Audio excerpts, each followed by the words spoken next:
It's around the world in 30 minutes. The headlines. Firefighters struggle to control Los Angeles wildfires. Syrians mark a month since al-Assad's overthrow with concert in capital. Plus, will Lebanon elect a new president? Welcome to the show. My name is Alhamdulillah Lawrence. We begin with, of course, the out-of-control wildfires in the Los Angeles area, which have destroyed more than 1,000 buildings and driven thousands from their homes. The flames are being fanned by hurricane-force winds, and the region's firefighting resources are stretched to the limit. The United States firefighters are battling to control the major blazes that killed 5 people, put 130,000 people under evacuation orders, and ravaged communities from the Pacific coast to inland Pasadena. A fast-moving fire broke out in the hills above Hollywood Boulevard and threatened some of the most popular Los Angeles tourist spots. According to CAL FIRE, there are 5 areas in Southern California where the wildfires are raging. The Palisades Fire, west of Los Angeles, between the Santa Monica Mountains and the Pacific Ocean. So far, 17,234 acres, which is about 6,974 hectares, have been burned by the wildfire. Eden Fire, Altadena area, north of Pasadena, 10,600 acres, equivalent to 4,289 hectares. The Host Fire in the San Fernando Valley, it has burned 855 acres, equivalent to 346 hectares. The Lydia Fire in action, it has burned 348 acres, which is equivalent to 140 hectares. Sunset Fire in Runyon Canyon in the Hollywood Hills, it has burned 43 acres, which is 17 hectares.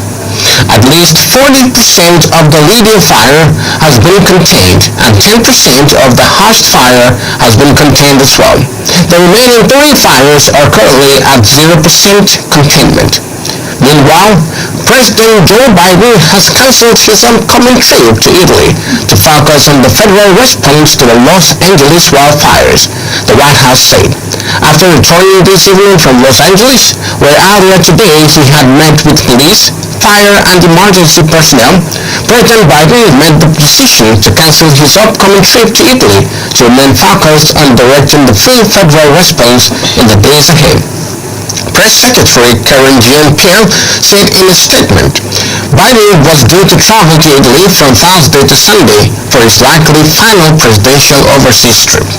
We move ahead now, and it's been a month since Bashar al-Assad was overthrown, ending more than 5 decades of his family's rule in Syria and almost 14 years of civil war.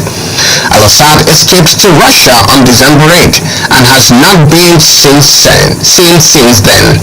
On Wednesday at night, thousands attended a concert in the capital Damascus to celebrate the uprising, a day which some Syrians thought would never come.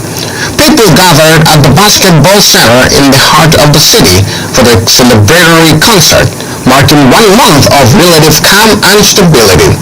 In Damascus, many Syrians were also looking ahead to a new country. I hope the future will be better. There was no life under al-Assad. We were scared of him and his army, Nada Dea, a Syrian resident said. Syria is among the most sanctioned countries in the world, and the country's new administration, led by Ahmed al-Sarraj, is trying to change that. The United Nations Security Council held its first meeting of the year on Wednesday, focusing on the matter. In the upcoming weeks, a national conference to discuss Syria's transition to democracy is set to begin.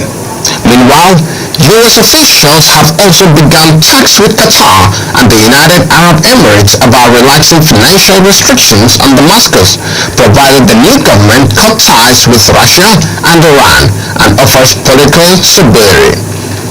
Lebanon's parliament is meeting to elect the president of the republic, more than 2 years after the last president's term ended.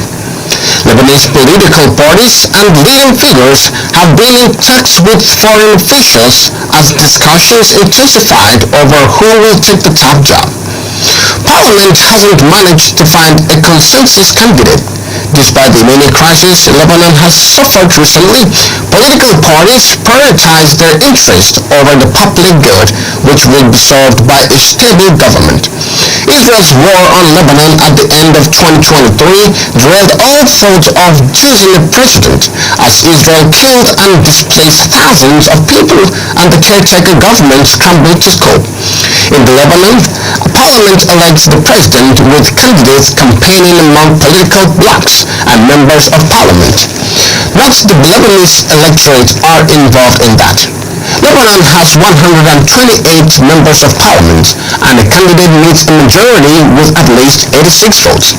Since the civil war ended in 1990, Lebanese presidents have been consensus candidates who are not part of political movements. An exception is Michel Aoun, who led the Free Patriotic Movement before becoming president. The Lebanese president has to be a Maritime Christian, according to Lebanon's political representation system.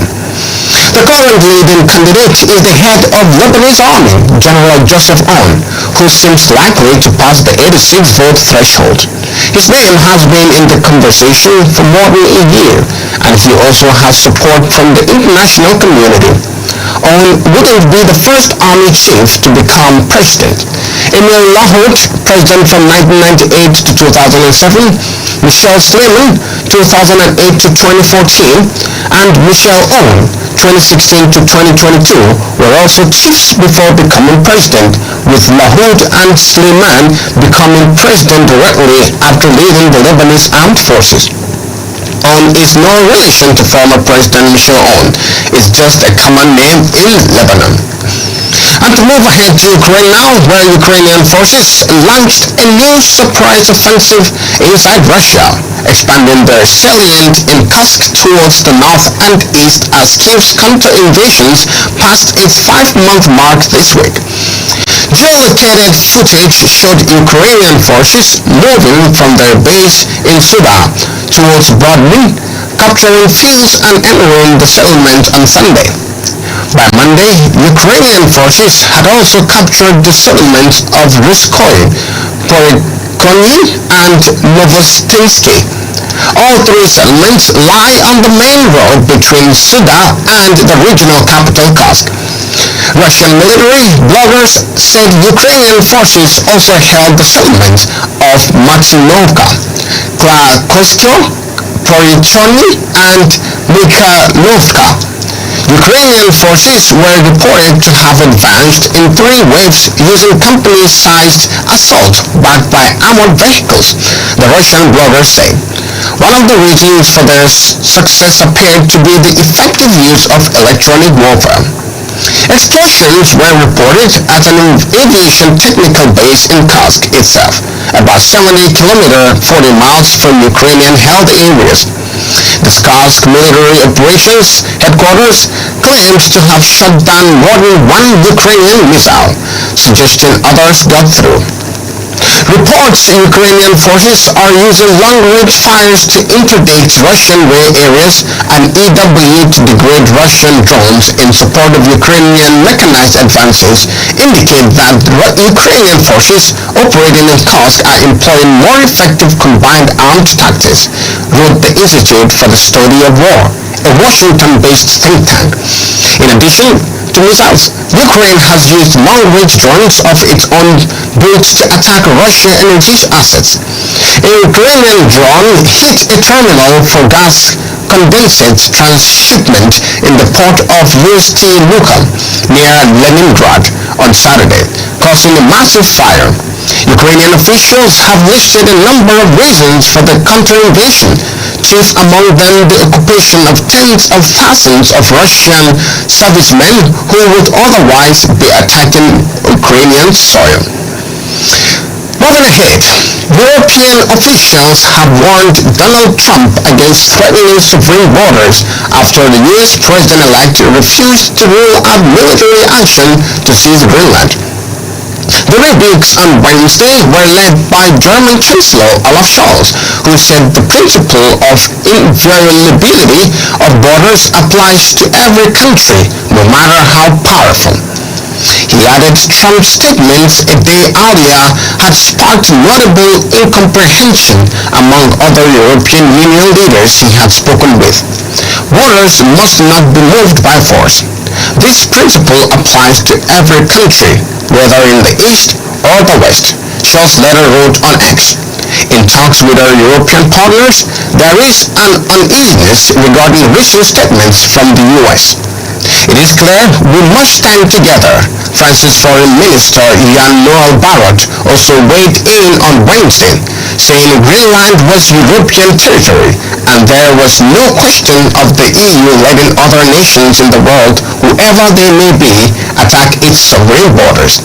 The EU officials, meanwhile, largely sought to avoid wading into the waters, although a spokesperson did confirm to reporters that Greenland was covered by a mutual defense clause, binding its members to assist one another in case of attack.